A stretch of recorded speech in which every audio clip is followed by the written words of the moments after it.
In this video, we are going to do one more example of the gravity type scenarios that you're going to encounter. So here's the prompt. Pause the video if you need to read through it. I'm just going to press on. So we have a child tossing a penny into a well. Okay, so I need a little diagram. Okay, here's the well. Okay, here's the child. And they're dropping. So imagine they drop it from ground height, and then it falls down here. Okay, this distance here is 90 feet. Okay, and they drop it from a height of 2 feet. Okay, so they drop it here, and then so this is a small child, they're 2 feet. They drop it so that their arm is only 2 feet off the ground. Okay, and it falls downward at a rate of 3 feet per second. Okay, and we want to know how long. Okay, that's a time. Okay, and I know my distance. Okay, D0 is equal to, D is equal to D0 plus V0 T plus 1/2 A T squared.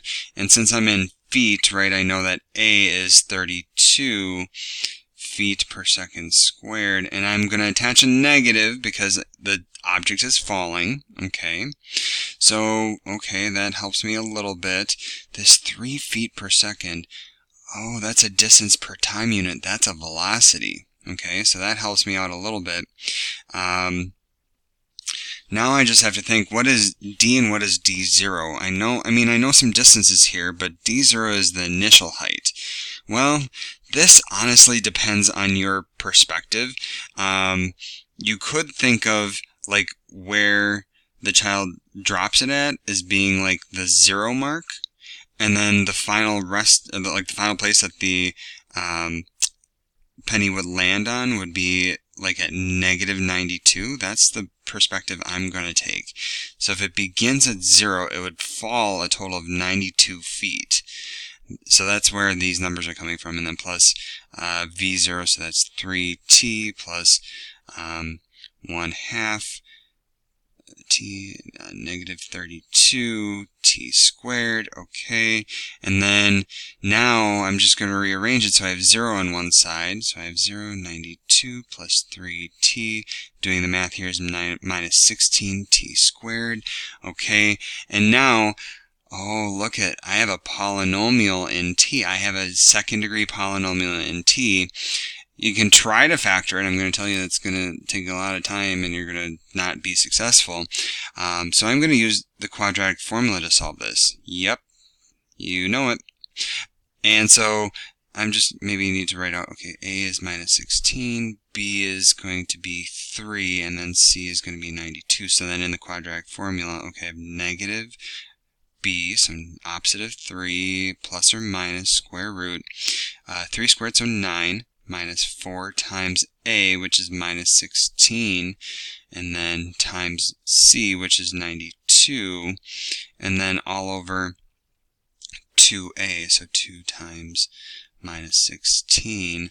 So I end up with, okay, this is minus 32, or minus 3. Actually, it'll be plus when I do this, because there's going to be a 32 that's negative here. Those would cancel, and then this just reverses. Doesn't really matter to me. And then square root of, I got 5,000, if I did this math correctly, and please confirm, 5897. And so now, this is exact answers. The only thing, so if we think about these, this would mean that time is either 3 minus square root of 5897 over 32, or time is equal to 3 plus square root 5897 over 32. And so here, this one's going to be a negative number, so that's not going to work. So we can't have a negative time, right? That doesn't work. And so then this would be our only resulting answer. And if you wanted to approximate this, you could say t is approximately 2.5 seconds, and again, this is what I got, so make sure to confirm. So t is approximately 2.5 seconds. It's actually like 2.493, but But anyway, so we got this. Just remember that this is a context, so we would say it takes about 2.5 seconds for the penny to reach the bottom.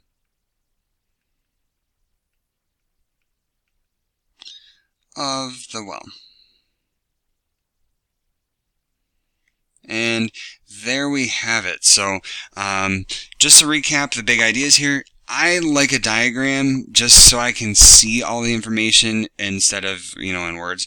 And then we have to make sure to identify the right equation, and remembering that if an object is falling, this equation applies to more scenarios than just falling. So that's why I want to include the negative in here if we're falling.